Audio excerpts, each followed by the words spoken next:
సాక్ష్యంగా మమ్మల్ని కూడా మోసం చేశాడు సార్ చంద్రబాబు నాయుడు. మేము అధికారంలోకి రాగానే 3 బెడ్రూమ్ ఫ్లాట్లు ఇస్తా అన్నాడు.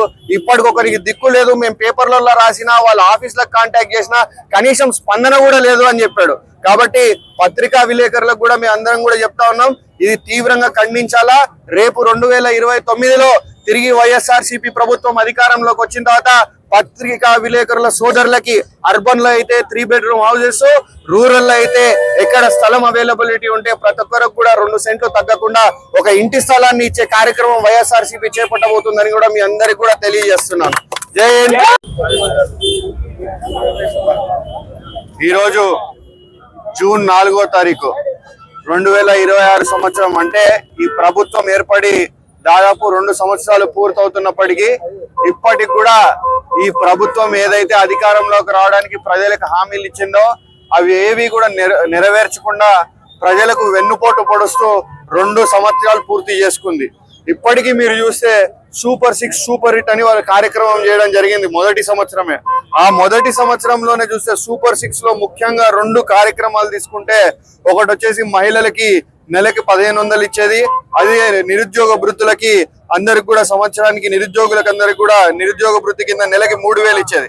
ఈ రాష్ట్రంలో ఒక్కళ్ళంటే ఒక్క మహిళకు కానీ ఒక్క నిరుద్యోగి కానీ డబ్బులు వచ్చాయని అడుగుతున్నా. అమ్మఒడి ఇచ్చామంటున్నారు, వాళ్ళు ఏదో తల్లికి వందనం అని పేరు పెట్టి 2 సంవత్సరాలకి పిల్లలకి ఒక్కొక్కరికి 15,000 చొప్పున 2 సంవత్సరాలకు కలిపి 30,000 రావాలా? ఎక్కడైనా వచ్చినాయా? ఇప్పటి వరకు రాలే. అదే విధంగా రైతులకి రైతు భరోసా కింద 20,000 ఇస్తాము కేంద్రంతో సంబంధం లేకుండా అని చెప్పినారు. ఇప్పటికి 2 సంవత్సరాలు పూర్తయింది, 40,000 రావాలా? కానీ రైతులకు కేవలం 5,000 10,000 వచ్చిందే తప్పితే ఎక్కడ ఒక్క రూపాయి కూడా అంతకంటే ఎక్కువ మేలు జరిగిన పరిస్థితి కనపడలే.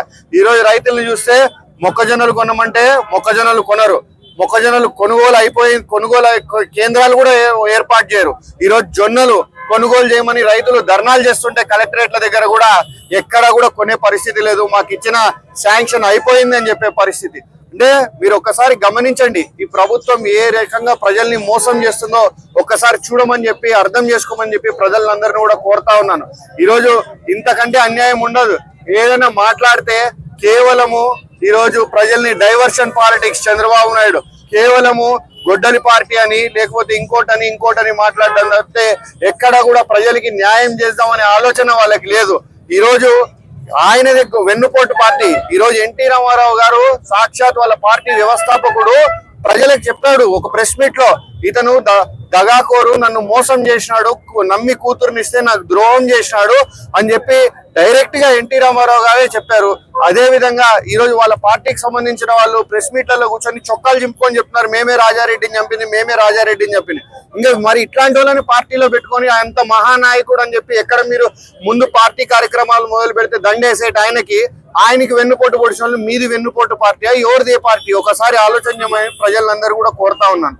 ఇంకా మరీ ముఖ్యంగా మన లోకల్ విషయాలకు వస్తే మరీ దారుణాతి దారుణమైన పరిస్థితులు చూస్తున్నాం. ఈ రోజు పాపం ఈ రోజు ఆర్యవైశ్యుల్ని చూస్తే వాళ్ళు ఏ విధంగా బాధపడుతున్నారంటే, ఈ రోజు వాళ్ళ ఆస్తులకు రక్షణ లేదు, వాళ్ళ వ్యాపారులకు రక్షణ లేదు, ఆఖరికి గుళ్ళో దేవుడికి వెళ్ళే నైవేద్యానికి రక్షణ లేదు, గుళ్ళో దేవుడికి కూడా రక్షణ కరువయ్యే పరిస్థితి వచ్చింది.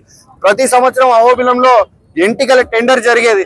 ఈ సంవత్సరం టెండర్ జరగకపోగా అహోబిలంలో టెండర్ జరిపి అమ్మాల్సిన వెంట్రుకల్ని చెన్నై తీసుకొని పోయి వాళ్ళు అమ్ముకుంటున్నారంటే ఎంత దౌర్భాగ్య స్థితిలో ఆళ్ళగడ్డ ఉందో ఒకసారి అర్థం చేసుకోండి. ఆఖరికి ఎస్సీ ఎస్టీలకి గత ప్రభుత్వంలో ట్రాక్టర్లు, ఈ హార్వెస్టర్లు, అగ్రికల్చర్ ఇంప్లాంట్స్ సబ్సిడీలు ఇస్తే ఆ సబ్సిడీ 2 years తర్వాత పడుతుందంటే ఈ ప్రభుత్వం వచ్చిన తర్వాత పడితే వాళ్ళని కూడా బెదిరించి 50,000 20,000 లాక్కుండే పరిస్థితి. అదే రకంగా ప్రతి ఒక్కరిని ఈరోజు ఉద్యోగాలను కానీ, చికెన్కి కానీ, మట్టికి కానీ, ఇసుకకి కానీ ప్రతి ఒక్క దానికి ఈ రోజు ఒక రేటు పెట్టి ఒక కమిషన్ బాదుకుంటున్న పరిస్థితి మనం చూస్తా ఉన్నాం. కాబట్టి ఖచ్చితంగా ప్రజలు దీన్ని గమనించాలా, వీరికి తగిన సమాధానం చెప్పాలా. మీరు ధైర్యంగా బయటికి రండి. వైఎస్ఆర్సీపీ పార్టీ, వైఎస్ఆర్సీపీ నాయకులు మేమందరం మీ వెంట ఉంటాము. మీకు న్యాయం చేసేదాకా మేము మీ వెంట నిలబడి న్యాయం జరిగేటట్టు చూస్తామని చెప్పి అందరికీ తెలియజేసుకుంటూ ఈ వెన్నుపోటు దినోత్సవాన్ని ఆఖరి స్థాయి ప్రజల వరకు కూడా ప్రతి ఒక్క కార్యకర్త గ్రామంలో తీసుకొని వెళ్ళాలా. ప్రజలకి వీళ్ళు ఏ విధంగా మోసం చేసినారనేది కూడా తెలియజేయాలా. మొన్న నంద్యాలలో ప్రెస్ మీట్ పెడితే